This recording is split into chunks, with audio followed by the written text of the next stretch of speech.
Hello, hello, শুনতে পাচ্ছেন? একটু বাইরে যান, সিগন্যাল পাচ্ছি না। কি এই ডায়লগে বিরক্ত? ওয়াইফাই আছে, ডাটাও আছে, তাহলে সিগন্যাল নেই কেন? ঘরের ভেতরে ঢুকলেই নেটওয়ার্ক উধাও। এ যেন দেশের কোটি কোটি মোবাইল ব্যবহারকারীদের প্রতিদিনের অভিজ্ঞতা। অনেক সময় বারান্দা বা জানালার কাছে না গেলে ঠিকমতো কথা বলা যায় না। ইন্টারনেটের গতি এত ধীর হয়ে যায় যে ভিডিও দেখা বা অনলাইন মিটিং চালানো প্রায় অসম্ভব হয়ে দাঁড়ায়। দীর্ঘদিনের এই ভোগান্তি দূর করতে এবার নতুন উদ্যোগ নিয়েছে বাংলাদেশ টেলিযোগাযোগ নিয়ন্ত্রণ কমিশন। নেটওয়ার্ক সমস্যার কারণে প্রথমবারের মতো দেশে চালু করা হচ্ছে বিশেষ ইজিএসএম ব্র্যান্ড। এই প্রযুক্তির মাধ্যমে মোবাইল সিগন্যাল দেয়াল ভেদ করে ঘরের ভেতর পর্যন্ত পৌঁছাতে পারবে। ফলে ব্যবহারকারীরা ঘরের একেবারে ভেতরের অংশেও নিরবচ্ছিন্ন ভয়েস কল বা দ্রুত গতির ডেটা সেবা উপভোগ করতে পারবেন। বিটিআরসি সূত্রে জানা গেছে, বর্তমানে তাদের কাছে থাকা ৮.৪ মেগাহার্টজ তরঙ্গের একটি অংশ এই নতুন ব্র্যান্ডের জন্য বরাদ্দ দেওয়ার পরিকল্পনা করা হচ্ছে।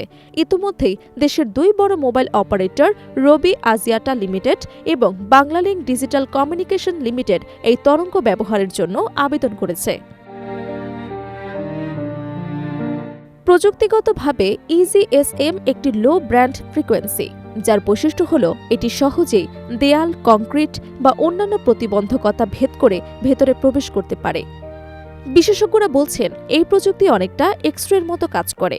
বাইরের সিগন্যালকে ভেতরে পৌঁছে দেয় কার্যকরভাবে। ফলে যেখানে আগে নেটওয়ার্ক দুর্বল ছিল সেখানে উল্লেখযোগ্য উন্নতি দেখা যেতে পারে।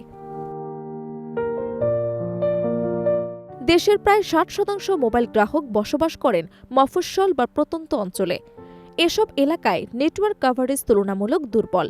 শহরেও ভবনের ভেতরে ঢুকলেই সিগন্যাল কমে যাওয়ার সমস্যা দীর্ঘদিনের। এই বাস্তবতায় ইজিএসএম ব্র্যান্ড চালু হলে গ্রাহক সেবার মান উল্লেখযোগ্যভাবে উন্নত হবে বলে আশা করা হচ্ছে। রবির কর্মকর্তারা জানিয়েছেন, ইনডোর কভারেজ তাদের জন্য দীর্ঘদিন ধরেই একটি বড় চ্যালেঞ্জ ছিল।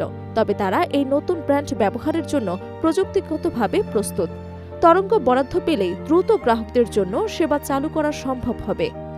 একইভাবে বাংলালিংকও জানিয়েছে, তারা ইতোমধ্যে টেকনিক্যাল পরীক্ষার কাজ শুরু করেছে এবং সফল হলে দ্রুত এটি বাস্তবায়নের পরিকল্পনা রয়েছে। তবে এই উদ্যোগ এখনই চূড়ান্ত পর্যায়ে পৌঁছায়নি। পার্শ্ববর্তী দেশের ফ্রিকোয়েন্সির সঙ্গে কোনো ধরনের সংঘাত তৈরি হয় কিনা তা যাচাই করতে ১ মাসের পরীক্ষামূলক সময় নির্ধারণ করা হয়েছে। সীমান্তবর্তী ও প্রত্যন্ত অঞ্চলে এই প্রযুক্তির কার্যকারিতা যাচাইয়ের পরে চূড়ান্ত অনুমোদন দেয়া হতে পারে। সংশ্লিষ্টরা বলছেন, পরীক্ষামূলক পর্যায়ে সফল হলে এটি দেশের টেলিযোগাযোগ খাতে একটি বড় পরিবর্তন নিয়ে আসবে। ব্যবহারকারীদের দীর্ঘদিনের কল ড্রপ, দুর্বল সিগন্যাল এবং দ্রুত গতির ইন্টারনেট সমস্যার সমাধান হবে। সবকিছু ঠিক থাকলে খুব শিগগিরই ঘরের ভেতরে দাঁড়িয়ে পরিষ্কারভাবে কথা বলা এবং দ্রুত গতির ইন্টারনেট ব্যবহার করা আর স্বপ্ন থাকবে না, বরং এটি হয়ে উঠবে প্রতিদিনের স্বাভাবিক অভিজ্ঞতা। কোটি কোটি গ্রাহক এখন অপেক্ষা করছেন।